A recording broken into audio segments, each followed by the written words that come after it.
ইয়াফআলু যালিকা ইল্লা খিজিয়ুন ফিল হায়াতিদ দুনিয়া, দুনিয়াতেই আমি লাঞ্ছিত করে দেব এমন অপরাধ করলে।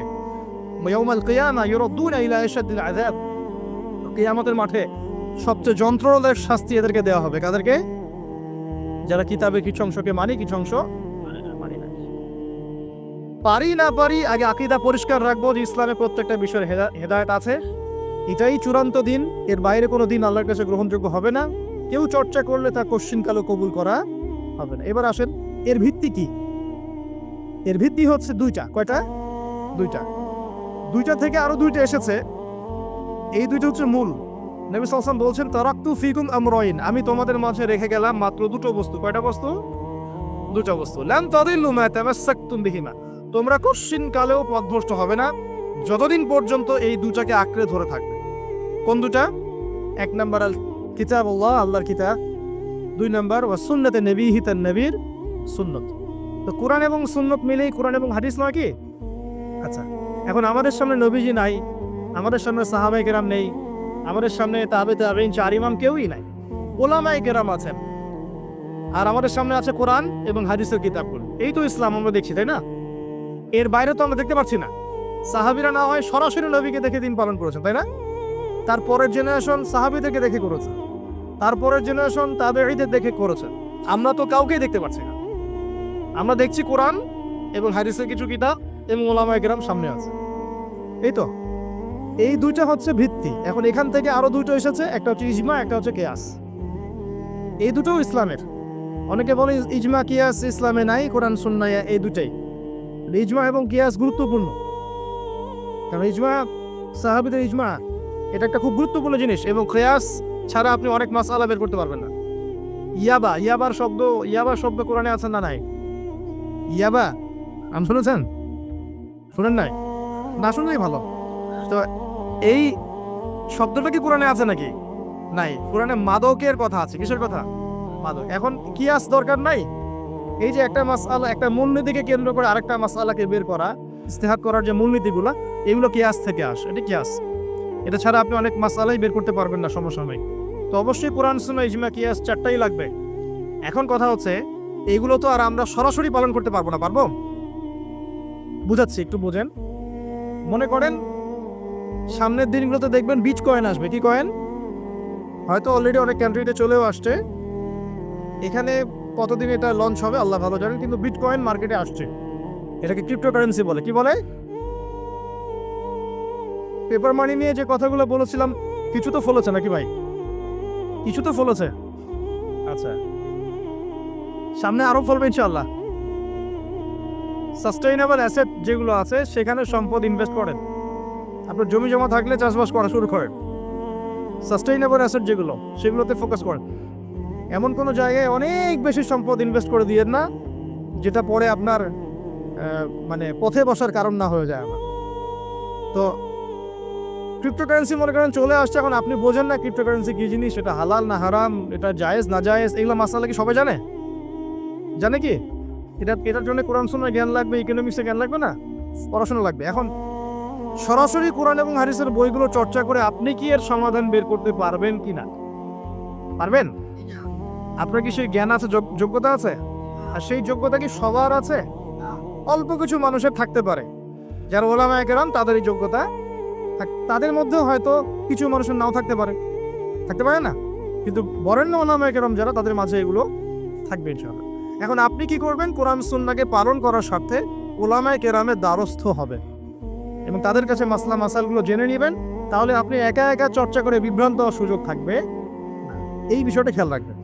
এখন নতুন কিছু ফিতনা আসছে, যে কিছু মানুষ, সবাই না, অল্প কিছু মানুষ কোরআন সুন্নাহ নিজে নিজে পড়াশোনা করেই সব কিছু সমাধান বের করতে চাচ্ছে। এটা ঠিক না।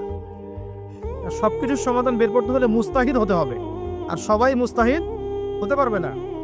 সবাই কি আবু হানিফা রাহিমাহুল্লাহ হতে পারবে নাকি? সবাই কি ইমাম শাফিঈ হবে নাকি?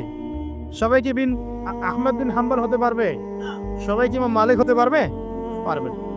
অতএব জ্ঞান চর্চার স্বার্থে, দিন পালনের স্বার্থেই উলামায়ে কেরামের দ্বারস্থ হতে হবে। হকপন্থী উলামায়ে কেরাম। এমন উলামায়ে কেরামের কাছে আবার যায় না যার সকালে চা খাওয়ার সময় একটা ফতোয়া থাকে, বিকেলবেলা একটা মাই খায়, রাত্রে ফতোয়া আবার উঠে যায়। এই জায়গায় হচ্ছে না, তাহলে সমস্যা। ঠিক আছে? তো আল্লাহ পাক আমাদের বরেণ্য ওলামায়ে কেরামদেরকে হেফাজত করুন, দোয়া করি, এবং তাদের নেক হায়াতে বরকত দান করুন, এবং তাদের মাধ্যমে তিনি আরো বড় বড় খেদমত আঞ্জাম দেওয়ার তৌফিক আল্লাহ পাক দান করুন। এবং যুব সমাজকে রিকোয়েস্ট করবো যে আপনারা ডিটাচড হয়ে থাকবেন, ওলামায়ে কেরাম থেকে ডিটাচড হয়ে আপনারা দিন পালন করতে যাবেন না, কারোর সাথে সম্পর্ক রেখেই দিন পালন করবেন ইনশাআল্লাহ। আল্লাহ সহজ করুক। এখন এই ভিত্তি পেয়ে গেলাম, এবার শেষ করার আগে আমি মূলনীতিগুলো বলে শেষ করছি। এই মূলনীতি কি ইসলামে? শোনেন, এই জায়গাটা একটু ভালো করে শোনেন।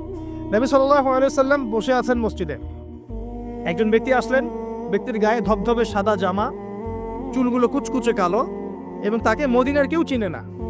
লা ইউরা আলাইহি আসারুস সাফর, তার গায়ে সফরের কোনো চিহ্ন দেখা যাচ্ছে না।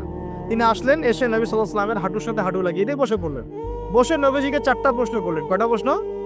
4টা। তার মধ্যে প্রথমটা হচ্ছে আখবিরনি আনিল ইসলাম, হে মুহাম্মদ সাল্লাল্লাহু আলাইহি ওয়াসাল্লাম, আমাকে ইসলাম সম্পর্কে বলো, যে ইসলাম কি, ইসলাম কি জিনিস, ইসলামের ব্যাখ্যা কি, সংজ্ঞা কি?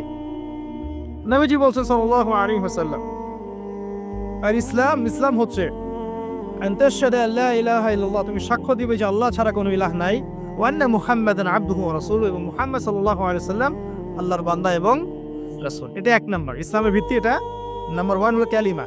কালিমার মধ্যে 2টা অংশ। কয়টা অংশ? একটা হচ্ছে লা ইলাহা ইল্লাল্লাহ, মানে আল্লাহ পাকের তাওহীদ ছাড়া অন্য কোনো কিছু চলবে না।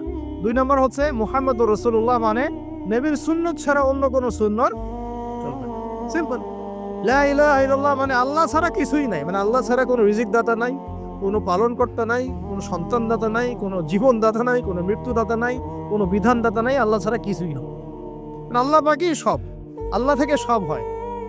নাকি অন্য কোনো ইলাহ আছে? আস্তাগফিরুল্লাহ, অন্য কোনো ইলাহ আছে? নাই। এটা হচ্ছে শিরক মুক্ত তাওহীদের স্টেটমেন্ট। লা ইলাহা ইল্লাল্লাহ মানে শিরক মুক্ত তাওহীদ। শুধু এটা মুখের জিকির না, পালন করে দেখাতে হবে। যদি ইবাদত বন্দেগীতে আপনি আল্লাহর দাসত্ব করেন, সেজদা দেন, আল্লাহকে সেজদা দেন, ইবাদতে লা ইলাহা ইল্লাল্লাহ ঠিক আছে।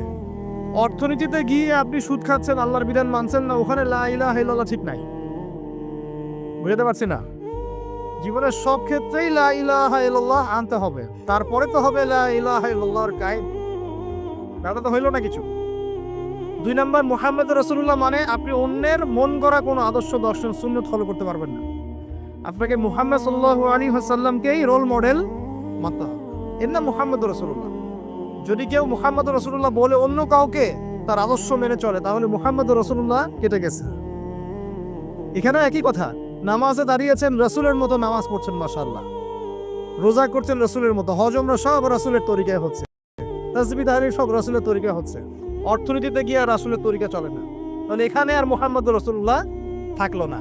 আমি মনে হয় বুঝাতে পারছি না। মানে জীবনের সব ক্ষেত্রেই লা ইলাহা ইল্লাল্লাহ মুহাম্মদুর রাসূলুল্লাহ থাকতে হবে, শুধু একটা অংশে নয়। এটা 1 নাম্বার। 2, ওয়ান তুকিমাস সালাহ, এবং যখন তুমি সালাত কায়েম করবে। ইসলামের 2 নম্বর পিলার কি? সালাত কায়েম করা। সালাতের বিষয়ে জাস্ট 2টো হাদিস বলে দিই আমি, তাহলে আপনার যথেষ্ট হবে ইনশাআল্লাহ।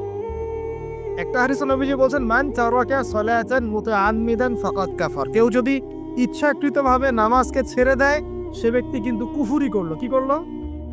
আমরা যারা নামাজ পড়ছি না, আমরা কিন্তু কুফরির মধ্যে আছি।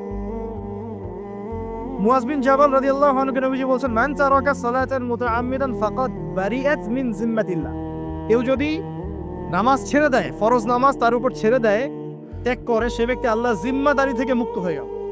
আল্লাহর জিম্মাদারি নাই তার উপরে, আল্লাহ পাকের কোনো রেসপন্সিবিলিটি নাই তার উপরে, আল্লাহ ছেড়ে দিয়েছেন তাকে, যাও। একটা হাদিস আছে, বাইনা রাজুলি ওয়া বাইনা শিরকি ওয়াল কুফরি তারকুস সালাহ, একজন আল্লাহর বান্দা আর একজন কাফের মুশরিকের মাঝে পার্থক্যই নামাজ। নামাজ নাই, ইসলাম নাই। শুধু আইওয়া শোডাউন দিয়ে কিচ্ছু হবে না ভাই, অথচ নামাজ আগে ঠিকঠাক মতো পড়তে হবে। পড়তে হবে না ভাই? আমাদের যুব সমাজ এখন রাত 3:30টায় খেলা দেখতে ওঠে, তাহাজ্জুদে ওঠার সুযোগ হচ্ছে না, ফুরসত হচ্ছে না। 3:30 4টা হলেও উঠতে হবে, অ্যালার্ম দিয়ে রাখবে, আর্জেন্টিনার খেলা আছে, কিন্তু আর 1 ঘন্টা পরে ফজরের নামাজ, ওই খেলা দেখি ঘুম, ফজরের নামাজ। এই যে ঢাকায় দেখলেন না, ছবি দেখলে মনে হয় একটা তিল পরিমাণ জায়গা নেই মানুষের দাঁড়ানো, পর্দার সামনে একটা তিল পরিমাণ জায়গা নেই মানুষের দাঁড়ানো।